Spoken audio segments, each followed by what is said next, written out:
Well, it's Friday, December the 9th, and I'm back at Topcliff. You can see there is a hell of a difference.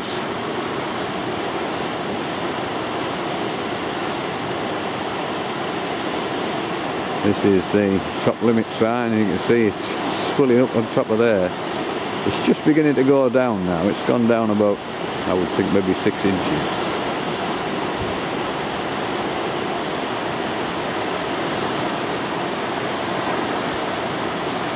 I'll swing round. You can see there, it's just about over the bank on the other side.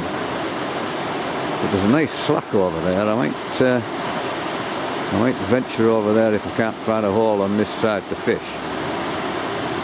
It was 11 degrees Celsius yesterday, so this rain which went in will be quite warm. And having lifted the temperature a little bit, we might just be in with a shout for a December barbel, but we'll just have to wait and see.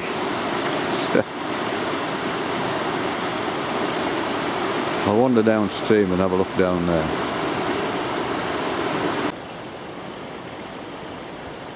All the fish, of course, will have found a little slack patch to sit in, and that's what I'm looking for. So I may end up fishing on the other side there. There's some slack water on the other side, and I might end up going across there, fishing the opposite bank today. Sometimes the fish just lie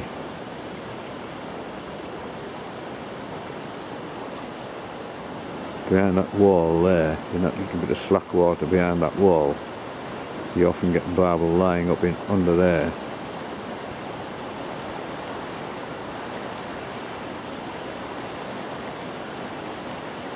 Bank. The problem with trying to fish down this near side is there's so much vegetation under the water that every time you pull in, inevitably you get snagged. Whereas that far side is grazed by sheep right away down to the water's edge. And so that's probably the best bet. So this is the top peg where you normally drop down off the wall. Those of you know Topcliff, and you'll see that this is the edge of the wall here. It's about an inch off the top. So the water in front of me is, I would think, at least 10 feet deep, so you don't want to step off there.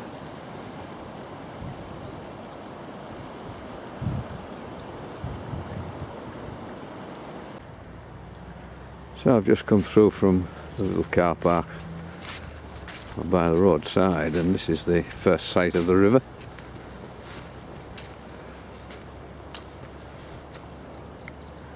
It's a nice colour. If it was summertime, it would be absolutely spot on. So I'll just walk down the footpath.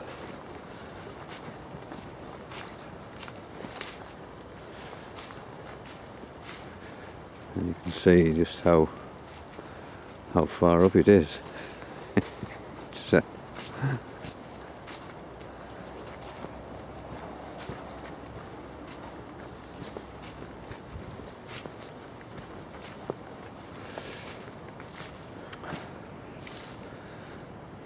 So this is where I was fishing on Wednesday, which is now under, I would think, certainly 8 feet of water down there. It's impossible to fish today.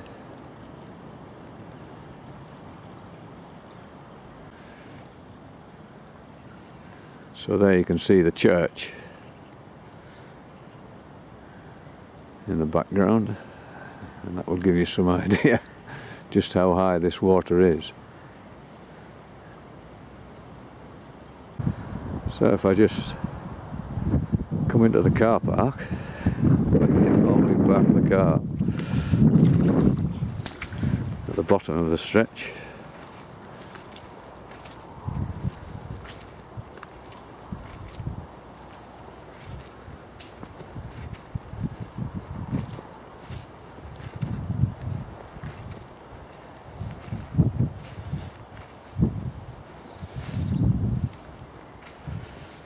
you can see just how far this water's come up, and there is no way you can get anywhere near the river at this point. The bottom pegs are just completely underwater.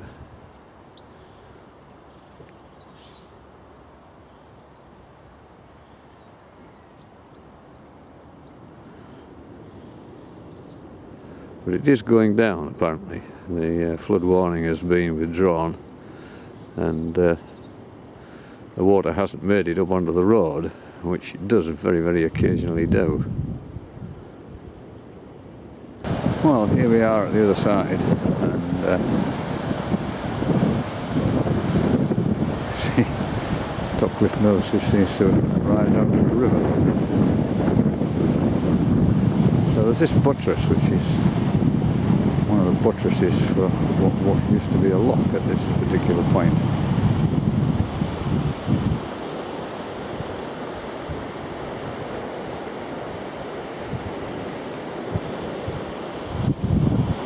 There's a little bit of slack water here just behind this buttress, a bit of a crease, and I'll just drop the bottom rod into there,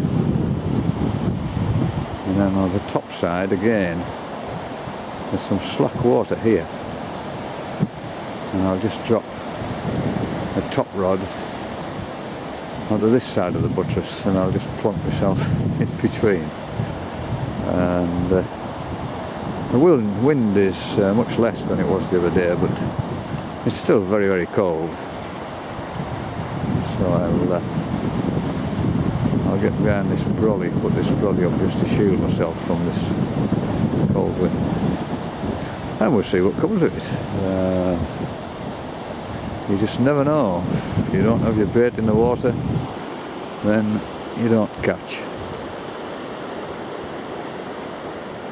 Well, we're all set up and ready to go.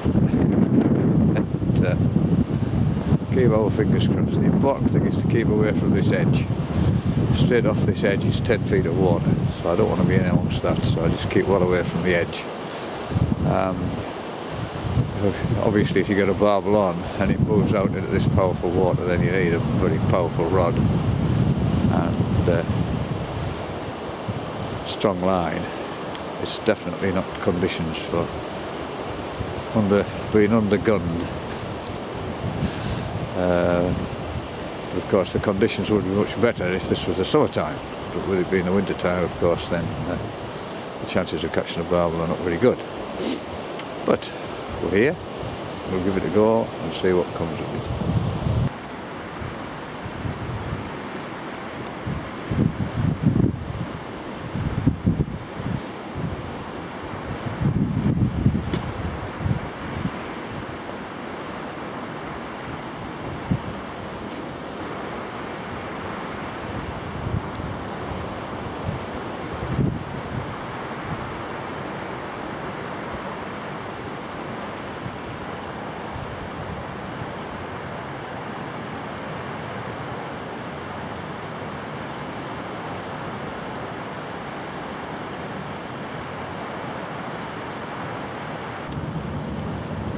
Well, just looking at the top rod, there's an awful lot of boil on the top side of this buttress, so a little change of tactics.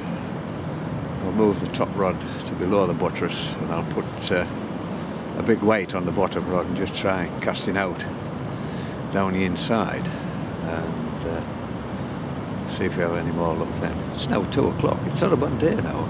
We've got the odd squall through, but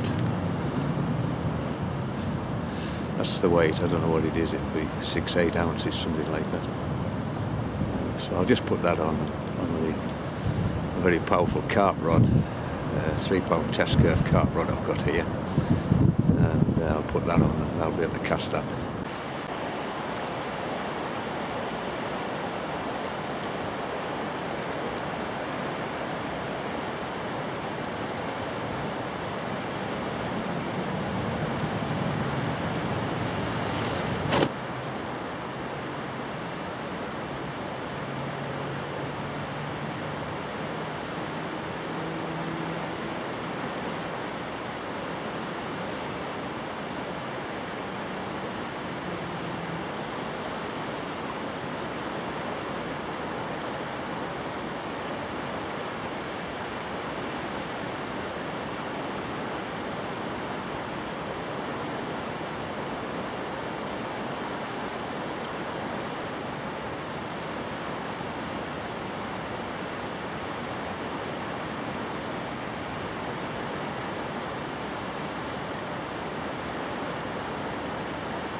Well, it's turned into a wonderful evening.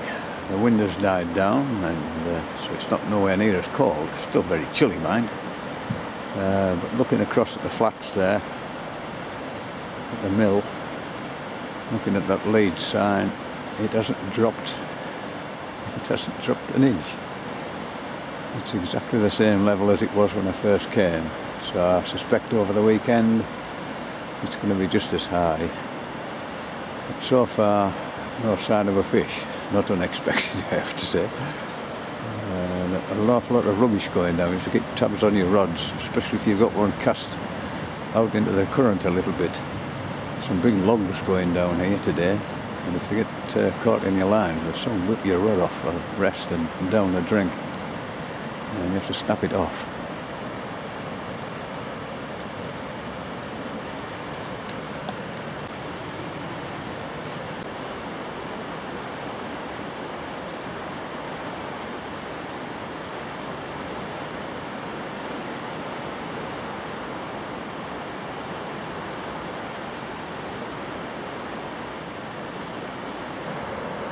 One of the big problems with big weights, especially in floodlight water like this, is when you're pulling them in, you can't wind them in fast enough to lift them up into the current.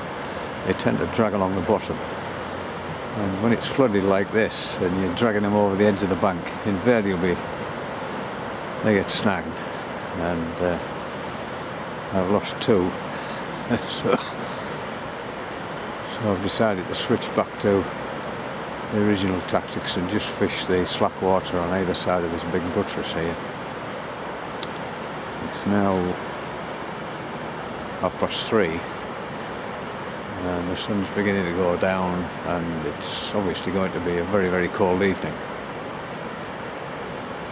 But we'll stick it out until certainly until 4 o'clock, and maybe a little bit later, depending.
Well, you have to come and put your skills against these challenging conditions. It's often too easy just to come down when the conditions are ideal and catch fish. But these conditions offer different opportunities. But today it's fish 1, angler 0.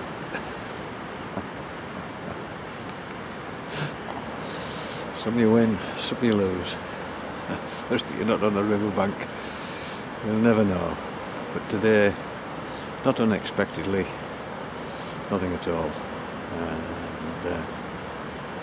it's now getting very, very cold. There's a nice bright moon coming out behind, the sky's cleared.